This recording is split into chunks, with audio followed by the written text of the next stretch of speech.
Hello, everyone. Welcome. So glad you can join us in our presentation of this resource.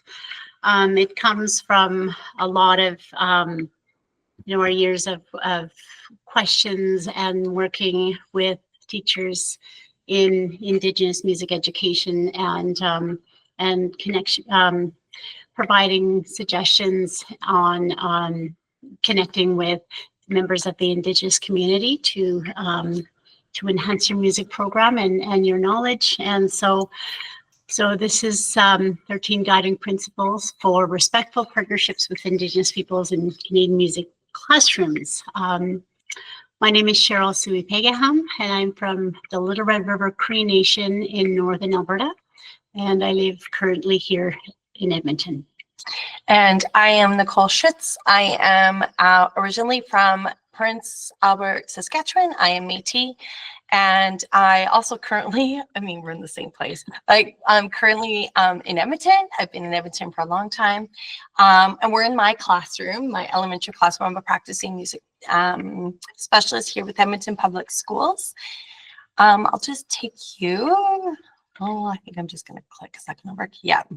And so we just wanted to kind of give you an outline of what we're hoping for today. So like Sherryl said, our document that we're going to take you through tonight is addressing some of the questions that we have had from music teachers when we've been presenting or just in community with music teachers. We're hoping that we can address some of those concerns tonight. We will take you through the document that has links. So any of the links that I am showing you tonight, they are linked within the document. So don't worry about finding it. They're all going to be within the document. And then if you have any questions, if you could please enter them into the chat box. No question is a bad question. We're here to make sure that we are answering concerns, questions, hesitations that you might have. And then the document is there for your reference to help you through some of those questions and concerns.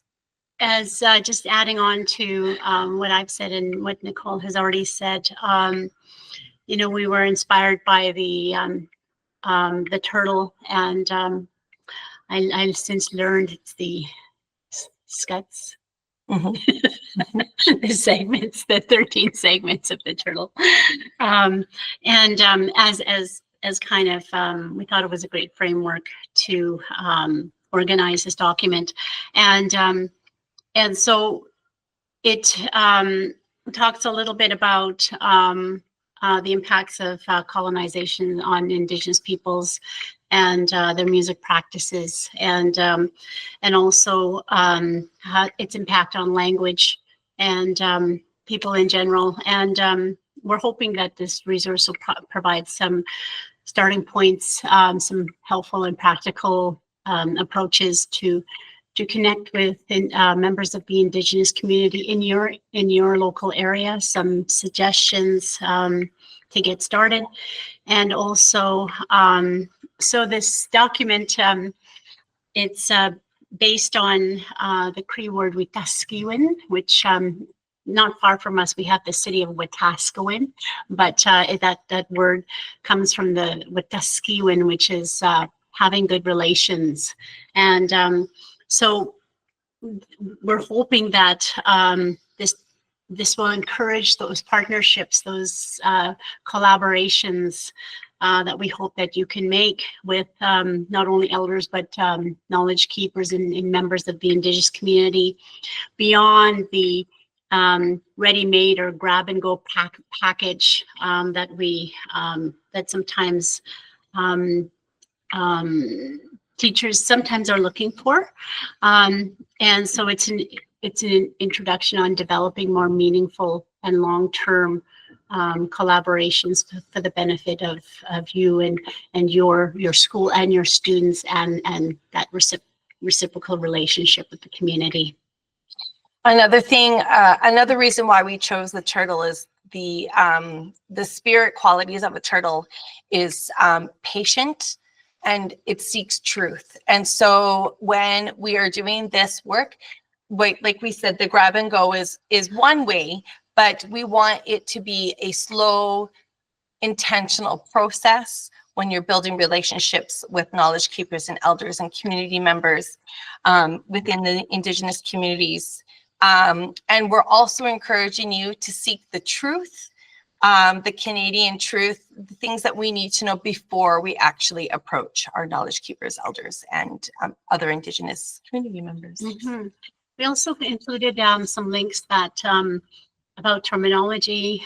Terminology is always changing, becoming more culturally appropriate and respectful. And so although there are still terms like Indian in some of the older documents, including the Indian Act, which is another link that we have in the document itself. But so you'll see some older terms, but encouraging you to use the more current and updated terms. Okay. You know, decolonizing music education is not doing away with Western music. It's more of having also Indigenous voices are heard and included, and as it should have been at the beginning. I know when I started teaching music in my first years, all the resources that I was looking through, like Music Canada, they didn't, from the get-go, they never felt appropriate. They never felt that they were authentic in any way because they were not created or composed.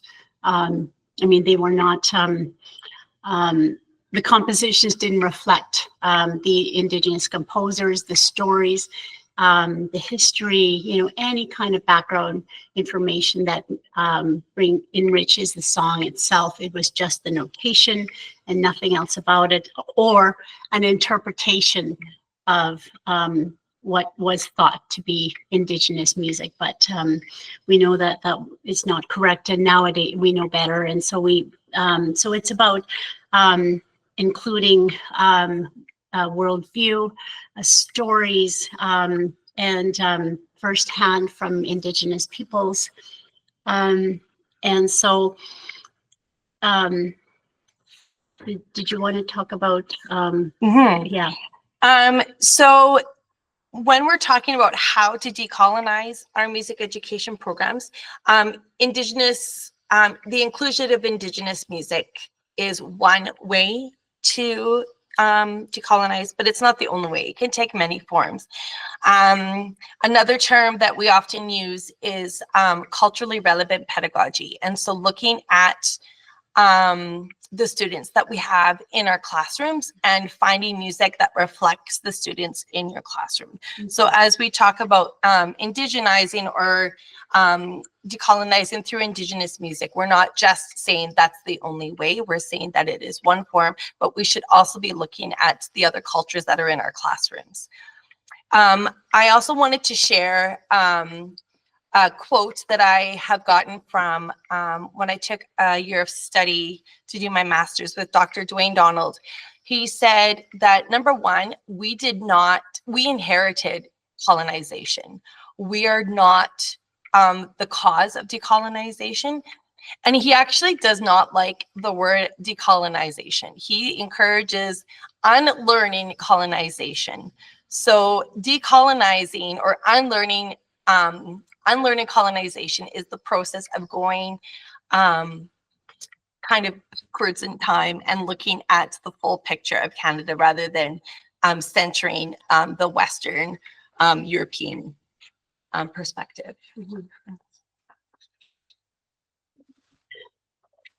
So two resources with MusiCounts that we wanted to draw your attention to is Singing in Indigenous Languages, a Practical Guide for Educators, which was written by Christy Talbot. from Ontario, and she is Anishinaabe, and she is an educator, and so this resource. Sorry.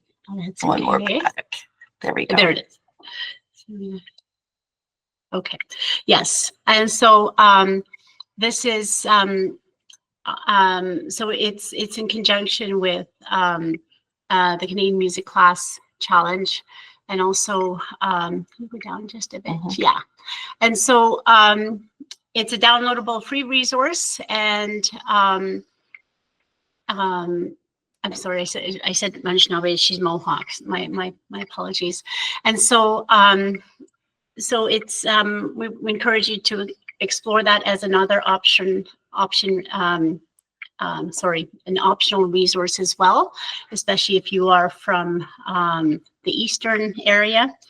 And also we have Kanata, Contemporary Indigenous Artists and Their Music, which is a little bit geared to older students, secondary teachers as well. And so it features the artists Scylla and Rise, Jeremy Dutcher, Snotty Nose Res Kids, and Twin Flames. And so both of these resources, as I mentioned, they're free downloadable resources, but they are written by Indigenous educators, and they have lesson plans and activities to explore.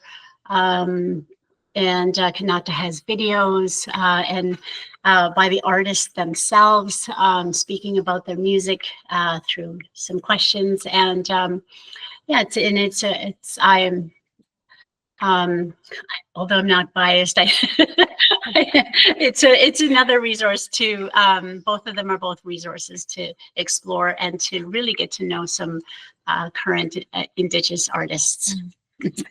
Also, when you're looking at including Indigenous music, we want to avoid pan-Indigenizing. So when you're talking about, like Sherryl made the correction of saying that, Christy, I was going to say Shawnee Kish is her sister. Yes.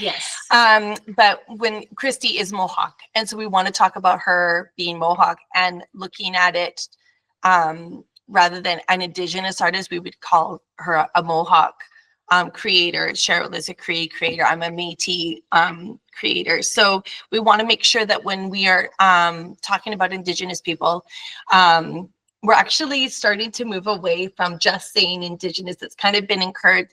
We kind of go back and forth, but First Nation, Métis, and Inuit instead of Indigenous, but we'll kind of go back and forth between, because it's becoming a little bit more of the new way to say things. But we want to make sure that when you're speaking about this specific person, that you know where they're, what nation they belong to. Yeah, I've always advised educators that Indigenous is kind of the first step if we're not sure, and then First Nations, Métis, Inuit are whether that person is from any of those three groups, but also going beyond that when they identify their nation, and then acknowledging and that they're from that nation. Just those extra steps are part of also learning about the distinctiveness of not only Indigenous groups, but the people themselves. For each of the 13 guiding principles, we wanted to include a please ask yourself section where a series of questions that are intended to encourage you to start with some learning about some background information about Indigenous history, about the Truth and Reconciliation's 94 calls to action, about the Indian Act, different areas that will enhance your learning as you're beginning to reach out to make connections with members of the Indigenous community. And so, and these are really important to help increasing your understanding of the impact of not only colonization on Indigenous peoples, but families, the students that you're teaching, what is the impact of residential schools? There's a series of questions. We're not saying that you need to know all of that, but at least to start to explore some of those questions and some of the links. We didn't include links in every single section, but just in some sections where we felt it would be helpful to guide you in exploring those areas a little bit more. Nick, I'm wondering if you would mind talking about the Slate Family Foundation to help our teachers know of where they can perhaps seek funding. Sure. So as I'm sure most of you know, MusiCounts, we're primarily a granting body. So every year we're allocating between $1 million and $1.5 million worth of musical instruments and equipment to schools and community organizations all across the country. You're probably familiar with our Band-Aid program, which for about 27 years was the program that schools would apply to receive support for whatever music education offering that you needed support with. We've recently restructured how we do our grants. So now we still have the Band-Aid program, which you can apply to if you need support for band, orchestra, or some of those more standard approaches to music education. And now we also have our Slate Family Foundation Innovation Fund, which is intended to support approaches to music education that might have been pushed to the periphery over time, including Indigenous music making. So what you can do with this grant is, if your school is ready and kind of has the appropriate planning and infrastructure in place, you can apply for up to $20,000 to support you in bringing Indigenous music into your school. So how this could work is, you can use the resource that Sherryl and Nicole are talking about today to get a sense for, if you're ready to apply for this type of funding, if you have the appropriate relationships and community building in place, and then you can apply to MusiCounts. Applications are currently open. They close on December 3rd, and you can receive up to $20,000. You can use 20% of your grant to compensate a community member, whether that be an Indigenous elder or knowledge keeper or culture bearer, to come in and do workshops with your students, whether that be through building drums or doing a presentation talking about their music and their culture. So there's lots of information about that on the MusiCounts website. I will include a link to that in the chat now. But yeah, I would definitely advise using the resource that Sherryl and Nicole are talking about today to get a sense for, what's involved. And then if you feel like, you're ready for that, or if you've already done some of this work, maybe then consider submitting an application to MusiCounts. And we're here to help you answer any questions about the application process along the way as well. Great, thank you. So we'll talk about the first principle in the resource is truth and reconciliation. There is a misunderstanding that we are actually in the process of reconciliation now, or it's already happening and happened. But we are in the truth stage. We're just learning about, 150 years of residential schools. And so that truth learning is really important to get a sense of the community you're working with, the students and families that are in your school. And it's important that this happens, this understanding and building of foundational knowledge of truth happens before respectful and positive collaborations can begin. 60s scoop. I've mentioned that, and the oppressive laws and policies that impacted Indigenous people to freely practice their music, their dance, feasting, potlatches, even languages and singing, speaking the language as well. I'm so I guess passionate about encouraging teachers in this area, as my dad, my parents are residential school survivors. My dad had been in from, he was taken from my grandmother when he was 5 years old, and he finished school at 17 years old, spending only 2 months per year. That's July and August at home with his brothers and sisters. So it definitely had an impact on my family and even myself. And so,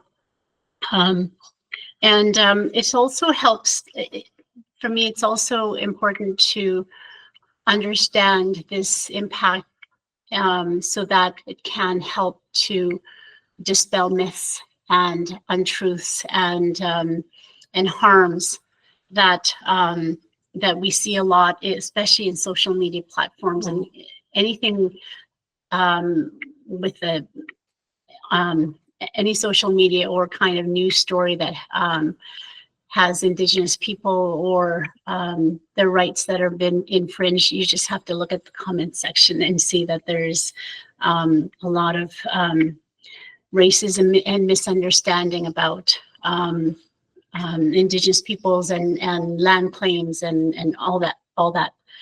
And so it's important to understand, to know of things that are negative that impact students today. So in the Please Ask Yourself, as I mentioned before, some of the questions, what is colonialism? What are the three groups of Indigenous peoples in Canada and how are they diverse? What is the Millennial Scoop? UNDRIP, United Nations Declaration on the Rights of Indigenous Peoples. I mean, these are some suggestions in foundational knowledge. And Nicole will bring up some of the, we wanted to include some links that would be a good place to start. And those are highlighted in the section, A Place to Start. Mm-hmm. So this is just one that I think is a really good one just to kind of highlight for today's sake. But the 21 things you may not have known about the Indian Act. I have to go back. Sorry. There we go. There's just some really great links for you to kind of dive deeper. So the effects of women. So there's some news articles in this section, but in this one, we actually had quite a bit of links, but we could have gone on and on and on with all the links and the information that we have, but we didn't want it to be too much. So if you go down a rabbit hole, that is great. We kind of picked some of our favorites that we thought would be the most helpful for our for you and for other teachers. There may be some information in your local community. A lot of times if you go into each nation, you can Google the nation that's close to you and go onto their website, and they will also have some information about the history of their nation as well. Mm-hmm. And I just noticed the so this picture is an actual pass from the Department of Indian Affairs for an Indigenous man to leave the reserve of Beardies to go hunting for his family.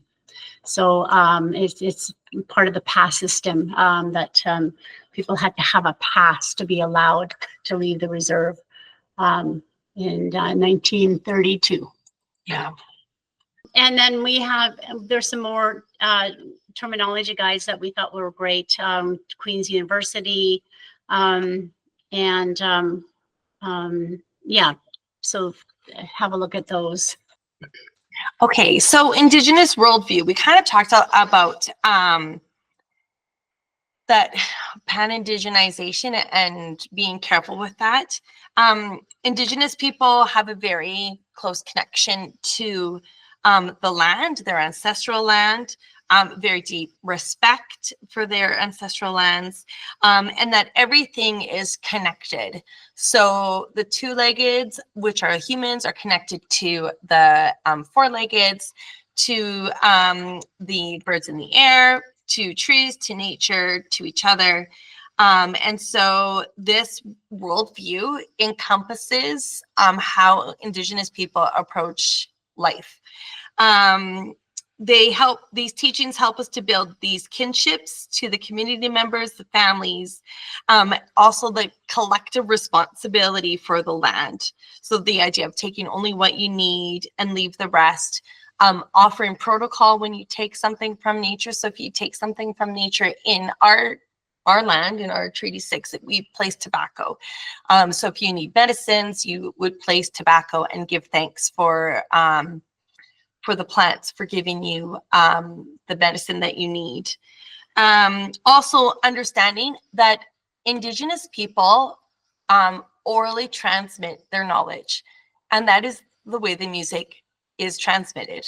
And so often when you are given music, Sherryl has so many wonderful songs that she has gifted. It is not there for you to present on the board to the children. It actually should be done orally. And so we really want to encourage that when you're teaching about Indigenous knowledge, you do it the way that Indigenous knowledge should be transmitted. Also knowing that the worldviews of Cree people in Treaty 6 will be different than the worldviews of Ojibwe people, or the Dene people even here up north, or the Métis people. So we want to make sure that when you're sharing worldview, Indigenous worldview, it's whose Indigenous worldview are you sharing, and being very careful to make sure that you know the place that you're speaking about. We talked about some visual guides. Oh, this is the other part.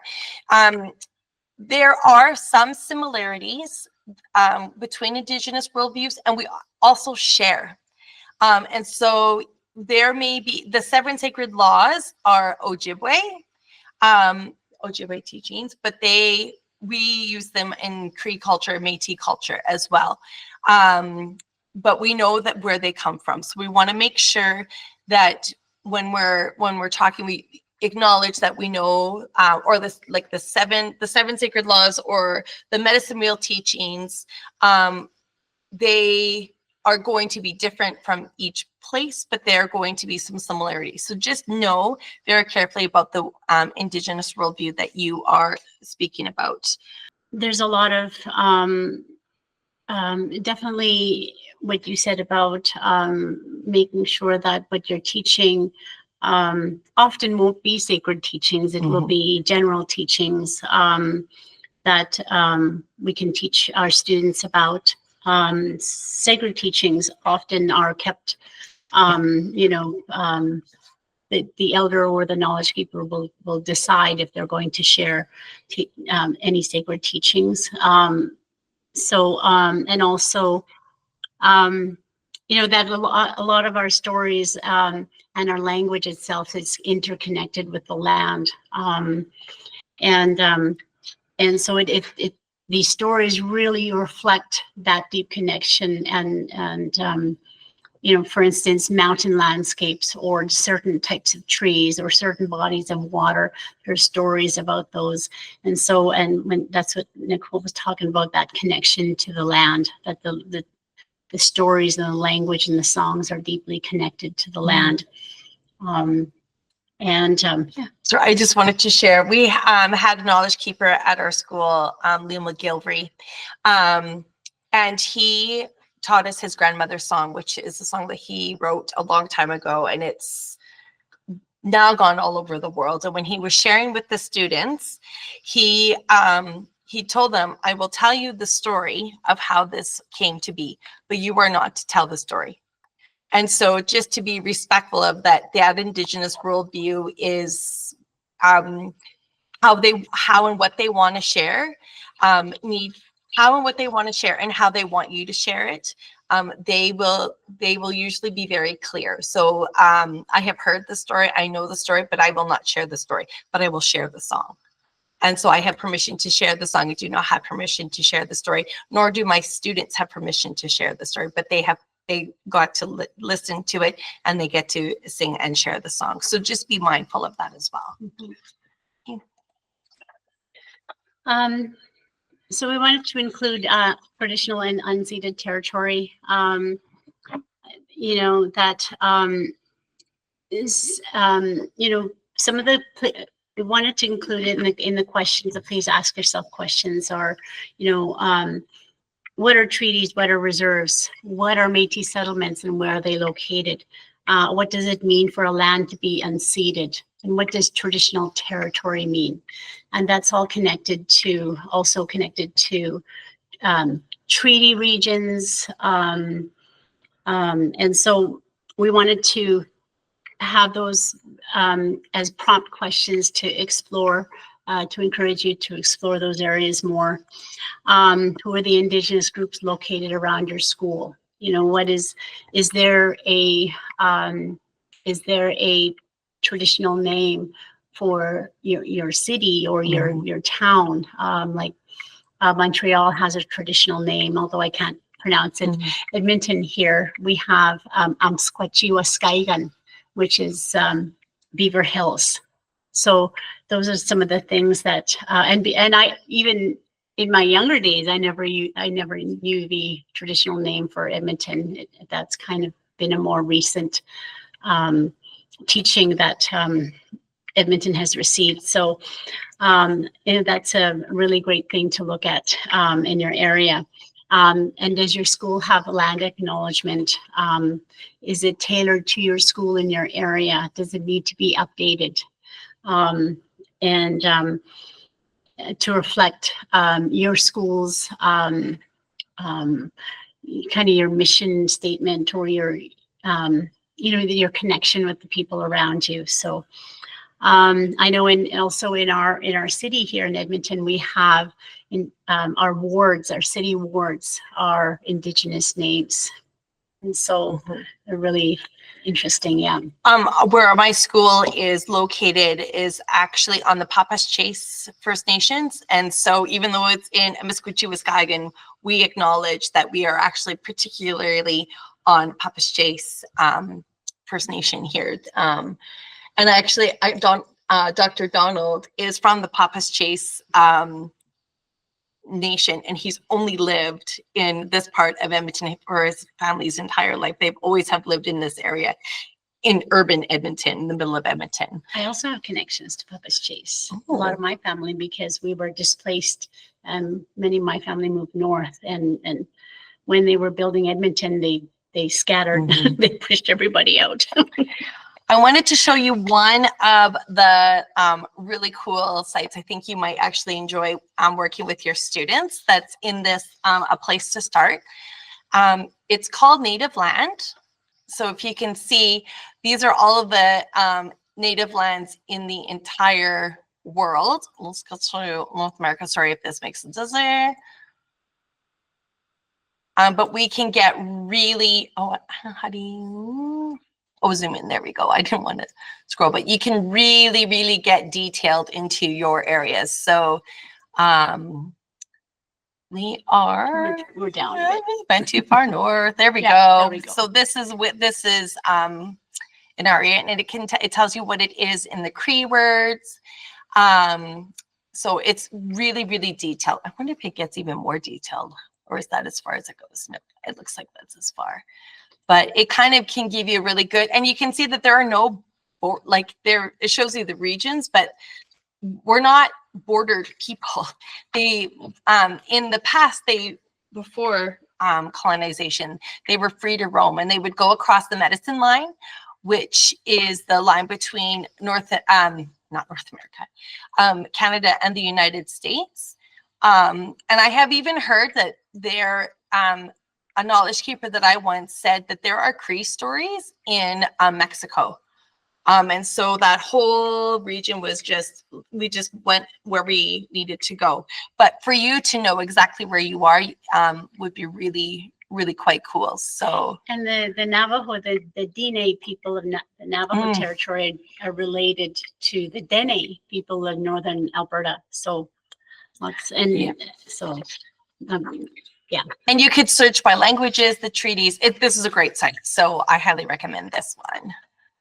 If you've ever heard the term Turtle Island, it is it originates from when Nicole mentioned there were no borders between Canada and the United States. Families are, especially the Blackfoot people of Southern Alberta, are have their relations with the Blackfeet people of Montana area. So, and if you see the shape of North America, it actually resembles the shape of a turtle. And so our in Alberta, our music curriculum, elementary music curriculum, is still 1989. And one day it will be updated. It's been updated and with new government, and then thrown out with the incoming new government. And then brought in, and then got turned down, and it's a thing. But so it's some of the I taught that curriculum the whole time I was teaching music, and so Indigenous people in music is categorized as ethnic or other, and so some of the please ask yourself questions that we thought were important are, what are your provincial or territorial teaching quality standards or teacher certification expectations of foundational knowledge of Indigenous peoples, and what curricular areas besides music may address knowledge and understanding, and what are your school district policies in relation to what you're teaching in your classrooms, and then also what are the TRC's calls to action in the area of child welfare, education, cultural languages, and education for reconciliation, because these impact us all as teachers as well. Mm-hmm. Nicole and I and Nick, yes, are part of a national research team of professors and Indigenous community members who are working to decolonize music education from coast to coast, decolonize and indigenize music education. And one of the sites I wanted to bring your attention to, where'd it go? Nick and I were at a conference in BC, the BC Music Educators Conference last month, and some of the so Dr. Anita Prest and Scott Goebel and Hector Cordobez, they're the ones kind of spearheading this research project, and so the Decolonizing MusicEd.ca is some of the information that really, it's mostly BC focused because that's where they are, but they do have,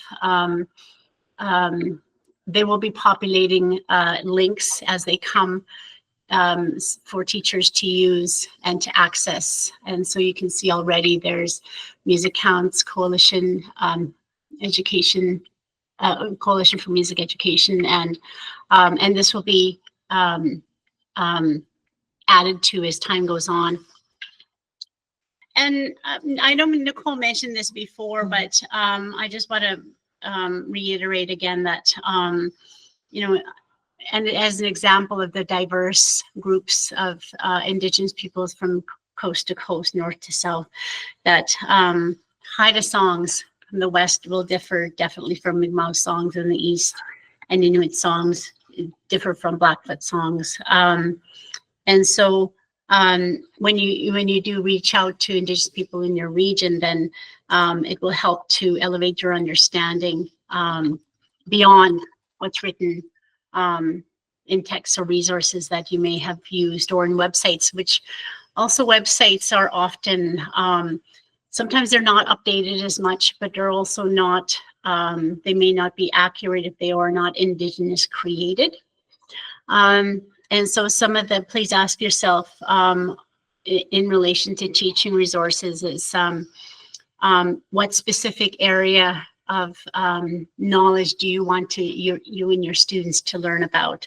Is it storytelling? Is it dance? Is it singing, drumming? Because each knowledge keeper will come with a different skill set, different knowledge base. Métis elders may not know about power dancing, and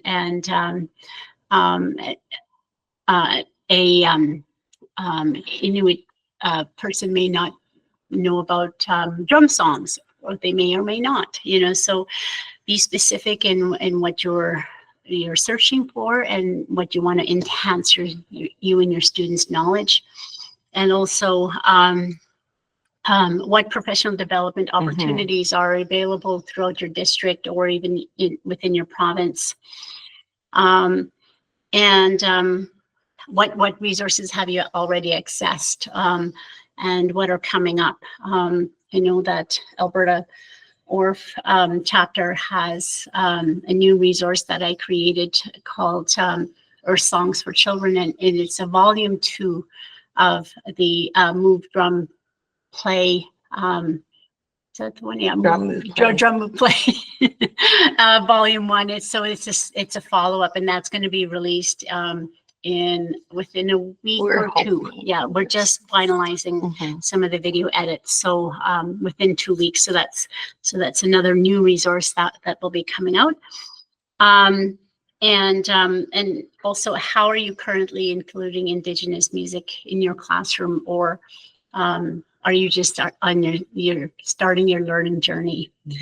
And then so we included some links, a place to start. We've already showed you the Kanata and the singing in Indigenous languages with MusiCounts, but we also have the National Arts Center's Arts Alive and Music Alive program, which both Nicole and I have contributed to. And so this one is populated with so many great resources in here. Oh, that looks like it's new. Yeah. This looks new from like when we were there like just 2 weeks ago. So lots of great resources in here. What else? Yeah, there's a few more resources that we wanted to include. Yeah, I guess that's all I wanted to say about that. We just think it might be like you might want to already, I mean, I guess there's not a right way or a wrong way, and I don't want you to feel like, well, they're saying this and they're saying that. But for myself, I found a really good first step was to find those resources that are already available before I felt comfortable asking knowledge keepers to come in. So I was starting to, use some of these resources that we're talking to you about today, or some other ones, looking at recordings. And I just found that was a way for me to kind of get my students used to Indigenous music before we brought somebody in. And it might just be a really nice step for you to just look at some of these other resources and then go to the next step by asking a knowledge keeper. I don't know if you have any advice on that, but there's not a right or a wrong way. But for myself, it was just a better process for me to kind of get a little bit familiar with what's available. Mm-hmm. Okay, so school supports for Indigenous knowledge. So when you are inviting an Indigenous knowledge keeper into the school, it is important that your whole school community is kind of on the similar learning journey of yourself. Your school leaders and staff members need to be committed to this work, to learning and incorporating Indigenous knowledge before we can consider bringing in knowledge keepers. We don't want it to be a check box. We want it to be authentic. We want it to be relational. If your school community does not support this partnership, it may not be the time for you to be inviting knowledge keepers into the school, elders, collaborators. And so some of the things we talked about were like, is your administration in support? Does your school have does your school fully support your music program? And because this is very music focused, so do they support your music program and for you to focus on Indigenous music education? We also want to make sure we have a welcoming environment. So when we have knowledge keepers come into the schools, everybody is in charge of working with the knowledge keeper. It is not just for one person to take care of. We include our children. They greet the knowledge keepers at the door. We have our students offer protocol. If a teacher is in a room, sometimes we've done rotational things, or I have had things in the music room, and if I've had to leave the room, somebody is there to offer water, or we bring in lunch, and we just really make it a very inclusive environment. Some Indigenous people have a very hard time coming into schools. And so the more welcoming that we can make the experience, the more, the less reluctant they would be to come in. And we know that comes from residential schools. Their experiences were not positive. So we want to make our schools as welcoming as possible. The other thing we want to talk about is how will this knowledge that you are bringing in be maintained, perhaps if you leave? Now, I've been at my school for 21 years. I will probably be 95 before I leave here. But if I was to leave and I have made some rattles with a knowledge keeper, what's going to happen? Are they going to stay in a box? Are they going to be thrown around the room? Or are they going to be respectfully stored? If my students and my school staff have known how that knowledge was transmitted, how do I ensure that that knowledge continues within the school? So it's not just the item that you're bringing, but how will that knowledge build upon the school culture rather than just that extraction or that checkbox? We really want to be careful with that. And we also want to make sure that our knowledge keepers are compensated. So their knowledge is ancient knowledge. It is, we don't require in our school division a degree of any kind. The degree is the life degree, the thousands of years of knowledge. And so you should not expect anything to come for free. They should be fairly compensated. So here in our school division, a half day is about $500. A full day is about $1,000 or more. So just put that as you're thinking about how, how am I going to do this? How am I going to budget for this? We also need protocols. So for Treaty 6 area, most of our protocol is tobacco. It can vary. We had a knowledge keeper who was accepting donations to, I think, is she Cape Dorset? Near Cape Dorset, I think, in Iqaluit or Nunavut, pardon me. We also want to make sure that there's often gifting. Like I said, there was lunch. So we're not talking about like $100, a $500 thing. This is going to be, it's costly. My school community, my parents find it very important. And so they gifted me a budget to spend on Indigenous knowledge. And we talked about other sources of scholarships. So just be materials too. So, and the cost of materials. So we paid for the hide. We paid for, when we made our rattles, we paid for the hide. We paid for her to, the time that it took for her to prepare, and then the time that it took for her to teach. So that was an expense, and that was a day event, but it was costly. So just be mindful that don't expect things, and it's disrespectful to expect it to be for free.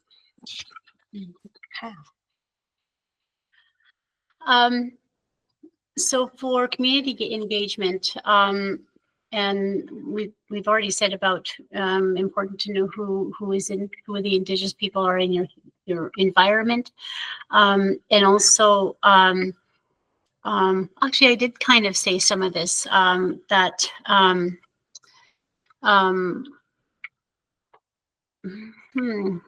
let's see. Your district may have school liaisons. Sometimes districts have FNMI, First Nations, Métis, Inuit lead teachers, consultants, or lead teachers that can help make connections initially on your behalf, but also with you, and hopefully on your own. But the community engagement also really involves going out into the community, attending events like, besides only Orange Shirt Day events, like the National Day for Truth and Reconciliation on September 30th, and beyond, Indigenous Peoples Day on June 21st. This should be a year-round endeavor. And good places to start are, if you're in bigger areas, like in Edmonton, we have art galleries that often feature like the art of little child. What's his name escapes me, but we also have a very prominent artist passed away recently, Alex Janvier. And so, when the galleries featured Indigenous artists, lots of people came. And so these are opportunities to make connections with Indigenous people. And also the Canadian Native Friendship Center, I know in Toronto, they have a really vibrant community, and it's open to the public. And I've always encouraged teachers in the Toronto School District to go to the Friendship Center and attend their events. There's sometimes soup and bannock nights, sometimes there's powwow dancing nights, and sometimes there's so many events, barbecues and things that you can attend and be a friendly face. Because a familiar face becomes a friendly face. There's also powwows. Powwows are open for everybody. Yeah. So attending to powwow, sometimes round dances are open to everybody. Yeah. So those are really easy places for you to engage with the community. Yes, and my dad, a retired teacher and principal, and he always said that you need to laugh with the people, and you also need to cry with the people. So I know in smaller communities, my dad was telling me just not too long ago that they had a student pass away in the community, and the student's teacher didn't even go to the funeral, so of their own students. So that was very obvious and very upsetting to the family. So that's what my dad was saying. You need to cry with the people, and you need to laugh with the people. Yeah. Oh, they also have, like, often they'll have ribbon skirt making, cedar hat, basket weaving, beading, language learning, language classes all the time. We have in our city, we often have, what do they call them? Walks. What do we call them? We have the River Valley, the beautiful River Valley. And so the River Valley walks are often hosted by Indigenous people. And so they can tell you about the land. That's another way to kind of engage into what's happening into the community. But yeah, there's lots of different things. We'll kind of move along here. I'm not looking at the time. You're moving ahead. Oh, did I move too far ahead? Oops. So we talked a little bit about the welcoming the Indigenous knowledge keepers into your classroom, but it's that maintaining of those relationships that are really important. Beyond the project. Yeah. So we want to talk about those trusting relationships. So it's, if we just had a knowledge keeper, come into our school and then thank you very much. That is that kind of that grab and go. That's, that's that extraction of knowledge rather than the reciprocity of knowledge. And we want to make sure that those relationships continue. The elder that I've talked to you about, Leo, he's not an elder. He says he's not an elder. We can call him Uncle Leo. That's as far as we can go with him. He's like, I don't want to be called an elder yet. But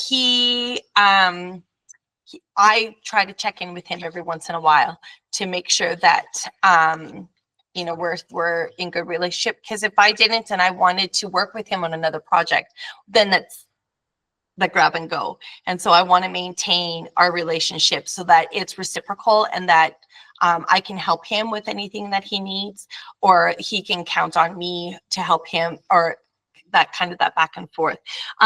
We also want to talk about those, you will also have maybe Indigenous families, and involving them in the work that you're doing with your school is also very important.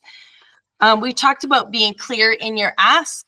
Actually, we kind of covered a lot of this with the last one. Yeah, we got carried away. But you can see a lot of these points kind of intertwined. So I don't know if there's anything more. No, I can go on to cultural protocols. So Nicole had mentioned cultural protocols and practices, and asking, even when I meet a new elder, and I would like to learn from that elder, I ask what protocol they require. It could be sage, could be a bundle of sage, could be some tobacco wrap, and I've taken some loose tobacco, wrapped it in broadcloth, tied it up, and offered that. Or I know some young people, some youth. I was sitting with an elder, and they came and they wanted to talk to the elder, and they had a cigarette. And so but it's not, it's that tobacco, what that knowledge exchange that tobacco represents.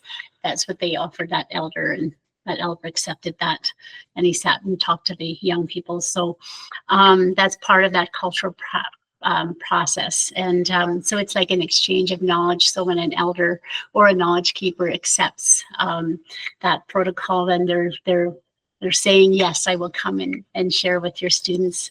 And also other cultural protocol could be like a gift. Sometimes I'll give a blanket, sometimes some beautiful towels, or, you know, some different things. I've given some beaded earrings to a female elder before. But I always ask what they would like. And if I don't know, then I will try and give some tobacco and a gift of some sort. And then we have a couple of links in this section here, which are protocols for engaging with Indigenous peoples and communities. You might be familiar with this website already. If you're not, it is rich. I had looked at it before and then hadn't looked at it for a while. And this is a really good hub for information. And so this is a document called Protocols for Engagement. And so it'll just help guide you through what Indigenous protocols are, you know, the different components to engagement. And so we have put this is included in your links. It's a really good one.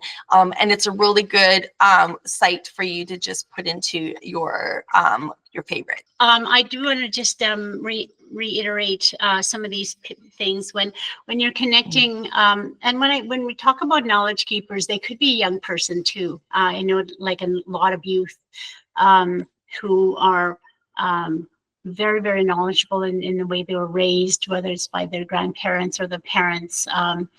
And so a young person may have a lot of knowledge as well. But when you are hosting an Indigenous guest, make sure that you host them from the beginning. You may even need to pick them up, especially an elder who doesn't drive anymore, who may rely on other people to pick them up, bringing them into your school, finding somebody.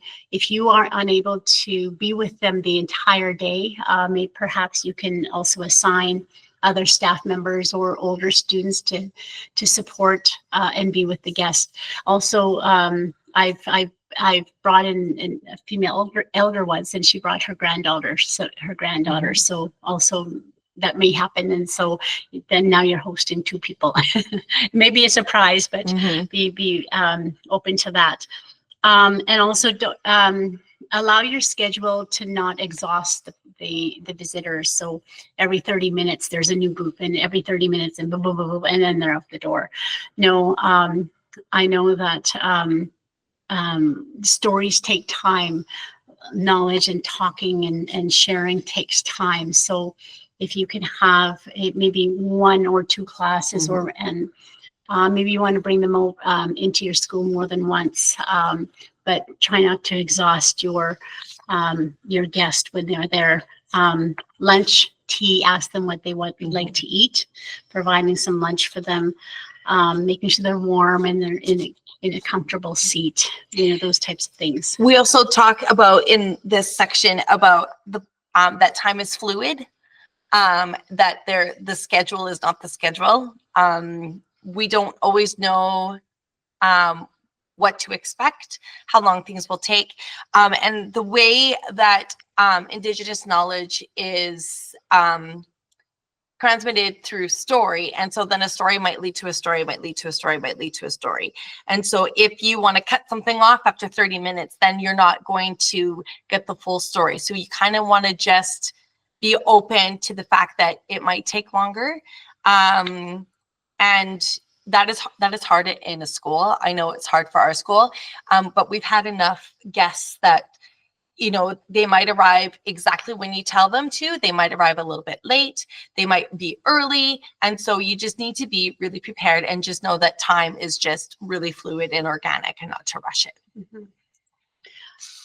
And that Nicole mentioned reciprocity. Who is it beneficial? Is it who is your connection or your collaboration with the Indigenous member, community member? Who is it beneficial for? Is it beneficial for them as well? And so when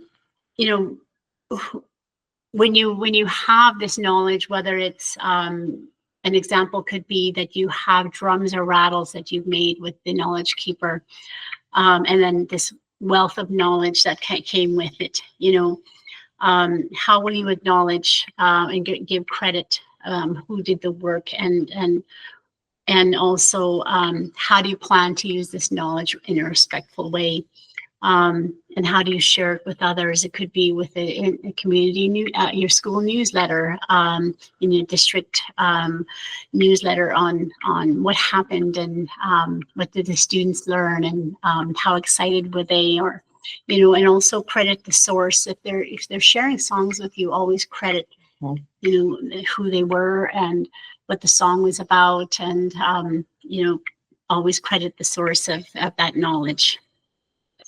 Okay. I got 2 more. Okay.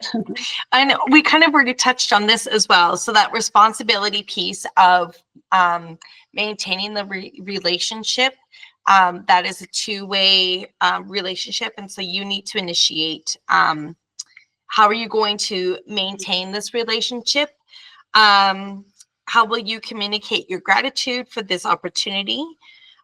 Is there possibility for this this relationship to continue, and what would that look like? How would you approach that? You want to be able to keep that door open. And so we just by, having these little touch moments of, checking in and going to visit, or meeting for coffee, or just inviting them again. We've had one knowledge keeper, he shared once about powwow dancing, and brought powwow dancers with him. And then the next time he said, after thinking about that, I really want to talk about the protocols of the drums. And so the next time we had him, that's what he talked about. And so we kind of been able to continue the learning through that one knowledge keeper, just to kind of get a little bit deeper. And so you also want to, there may be things that didn't work. And so having time to reflect, what worked, what didn't work, what would you change, to make sure that those, the next time something is to happen, that it can be better than the first time. Yeah. And our last principle, advocacy and social justice. you know, there's a, I find that young people today are quite aware. I think more than we were when we were young. But they're very aware of social injustices and human rights.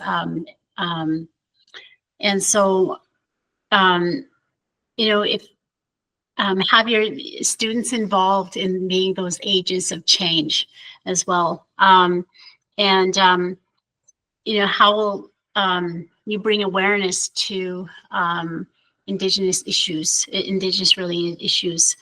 And then what can you and your students do to bring awareness to these issues that impact Indigenous people? You know, I know that, you know, in BC, they had the, with Sewetagaham land defenders, and then they also had in Nova Scotia, a couple of years ago, they had Nova Scotia, the lobster dispute, that really had a huge impact on the Indigenous communities. And so how can, what can you do, you and your students do to bring awareness to that Indigenous people are experiencing today? And there's a lot of young people that are, did you bring up any of these links, the Young Indigenous No, Change I Makers? can't. Okay, so there's one called Young Indigenous Change Makers that you should know about. As Nicole brings that up, I'll talk about just briefly the Moose Hide campaign. Moose Hide campaign is a tiny little square of a moose hide that you pin to your shirt or your jacket that really brings awareness. There's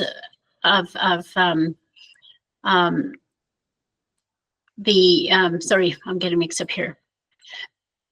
The Project of Heart and the Moose Hide campaign are both, the Project of Heart is a little tile, and the Moose Hide campaign is little, and they bring awareness to injustices of Indigenous people, and also violence as well. Yeah, the Moose Hide is the violence towards missing and murdered Indigenous women. Yeah.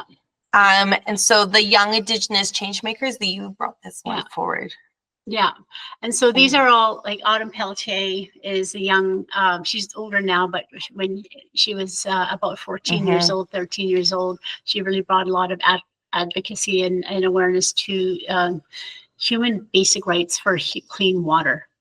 And so these are some of the, I hope that this might get updated, but it does look like it's quite updated right now. So these are young people really making, becoming the next leaders. So I'll just say thank you so much to Sherryl and Nicole for sharing your perspective with us tonight. Thank you for working with MusiCounts to create that really wonderful resource. Teachers, I know you're so busy, so it says a lot that you decided to take an hour out of your evening to come and learn and kind of further your own knowledge. So thank you so much for that. If you have any ideas or suggestions for other workshop topics you'd like for MusiCounts to produce, we're here to help you. So you can get in touch. I'll put my email in the chat. I'd love to hear from you, to hear about what you're going through, what you need, because that feedback is what MusiCounts uses to inform the work that we do. All right. Have a great night, everyone. Thank you so much. Good night, everyone. Thank you so much. See ya.